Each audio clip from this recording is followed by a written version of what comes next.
In episode 30, titled Analyze Events, Triage Alerts, and Escalate Confidently, we define triage as the craft of making fast, consistent decisions under pressure. The job is to turn raw signals into action while the window for preventing loss is still open, which means clarity beats cleverness and repeatability beats improvisation. Good triage feels calm because it is built on pre-agreed thresholds, plain language evidence, and a rhythm that the whole team recognizes. When that rhythm is present, responders focus on the next best move, rather than arguing about definitions or scrolling through dashboards for comfort. Triage begins with a severity schema and first-look gates that classify alerts using evidence, not hunches. Severity should map to business impact and likelihood in terms leaders already track: revenue at risk, safety implications, privacy exposure, and service continuity, so the number on the case actually drives behavior. First-look gates confirm that the alert is timely, targeted at a real asset, and supported by fields the playbooks require, rejecting anything that fails basic validation. Gates also test for context signals, such as internet exposure, privileged identities, or sensitive data sets, nudging a case up or down within clear bands. When classification is anchored this way, two analysts staring at the same alert land on the same severity without a committee. Before acting, enrich every alert with asset criticality, identity context, and recent change history, because those details bend decisions. Asset criticality connects the event to business value and tolerance thresholds. Identity context shows role, group, and privilege standing. Change history explains whether the behavior tracks with newly deployed code, configuration, or access. Pull this context from inventories, directories, and change systems, and attach it to the alert so the triager does not hunt across tools. Enrichment is not decoration. It turns generic failed logins into failed logins on a payroll gateway from a privileged contractor account 1 hour after a role change. That one sentence shortens debate and sharpens the next move. Deduplication and clustering reduce fatigue by assembling related alerts into a single incident that tells a coherent story.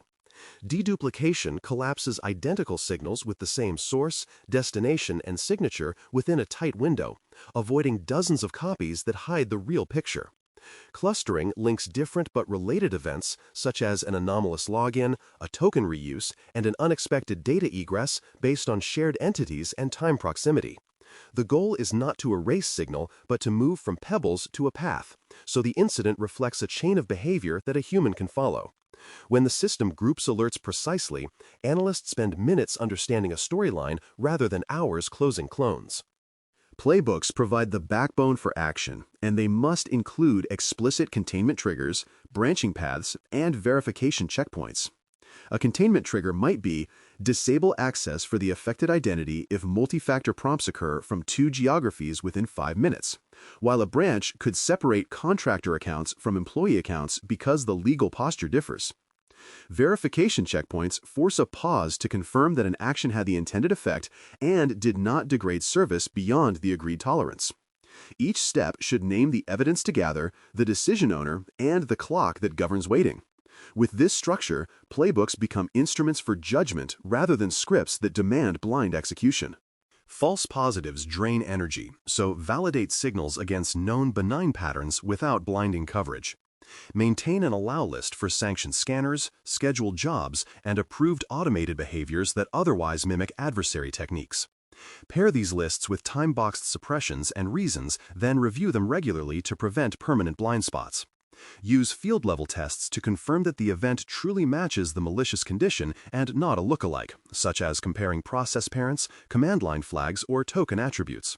The aim is a small, audited set of suppressions that deflect noise while leaving room for new detections to prove themselves in the wild. Escalation is a contract, not a suggestion. Escalate on defined thresholds that align to severity bands. Page on-call responders through the agreed channel, and record precise timestamps for every handoff.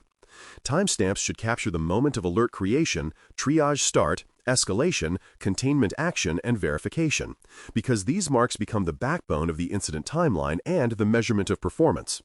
Require acknowledgement within fixed windows and define the next escalation hop if acknowledgement fails. When escalation follows this ladder, nobody wonders who is driving. The system itself applies the pressure needed to keep momentum.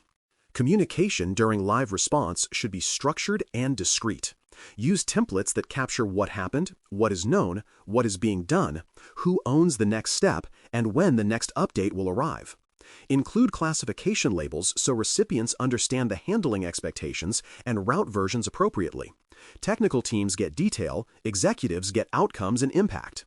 Protect sensitive details such as keys, credentials, or customer identifiers by referencing them via case artifacts rather than pasting them into chat.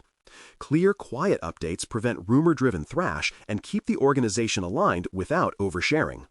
Every incident deserves a ticket that contains artifacts, hypotheses, and next steps, and that links directly to the relevant runbooks. Artifacts include logs, screenshots, packet captures, and configuration diffs, each labeled with time and source so they remain admissible and understandable.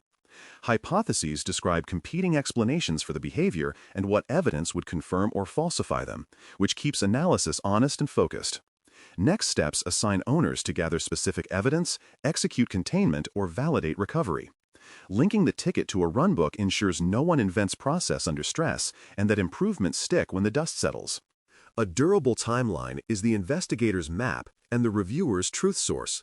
Build it as you go, not after the fact, capturing when signals arrived, who acted, what changed, and what evidence showed at each step.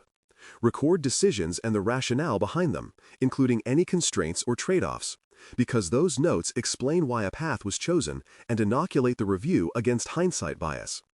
Preserve evidence in tamper evidence stores with chain of custody notes when legal or regulatory scrutiny is likely. Timelines that read like well-kept ship logs make lessons learned specific and make auditors comfortable. Legal and privacy are partners, not spectators, especially when notifications or special handling obligations may apply. Engage them early when personal data, regulated records, safety systems, or contractual service levels are touched by the incident. Provide facts without speculation, including data categories, jurisdictions, and preliminary containment status, and capture their guidance as explicit tasks with owners and due dates. When potential notifications loom, align draft language, timing windows, and evidentiary attachments so the message is precise and defensible. This coordination keeps responses lawful, respectful, and efficient while the technical team does its work. Measurement is how triage gets better. Track mean time to detect, spelled MTTD on first mention and MTTD thereafter, and mean time to recover, spelled MTTR on first mention and MTTR thereafter, across severity bands and incident types. Monitor false positive rates per rule and per source to spot drift or miscalibration. Use these trends to tune thresholds, adjust playbook triggers, and prune noisy detections that never lead to action. Share a short, regular scorecard with leadership so investment discussions rest on data rather than anecdotes. Numbers should change how you work or they are just decorations. Consider a short scenario that moves from alert to containment within minutes. An identity provider raises an alert for a privileged user authenticating from 2 distant regions within 4 minutes, followed by an access token reuse on a payroll application. First look gates pass, enrichment reveals the account belongs to a contractor with elevated roles, and change history shows no recent legitimate travel or role change. The playbook triggers immediate step-up verification, and, failing that, forces token revocation and a temporary account disable, while a network rule blocks the source IPs. Within 8 minutes, access is contained, and the incident proceeds into evidence collection, password rotation, and root cause analysis without waiting for a committee. In conclusion, schedule a triage tabletop that rehearses this end-to-end rhythm and refresh playbooks based on the gaps you find. Use a realistic scenario from your top risks, run it against your actual tools and on-call rotations, and record timestamps, bottlenecks, and decision points as if it were live. Update severity definitions, enrichment sources, escalation ladders, and communication templates where friction appeared, and retire suppressions that concealed useful signal. When the team practices fast, consistent decisions under pressure and the playbooks evolve in response, triage becomes a quiet engine that moves the organization from surprise to control in minutes rather than hours. Thanks for listening. For more audio courses, daily newsletters, and more, please visit baremetalcyber.com.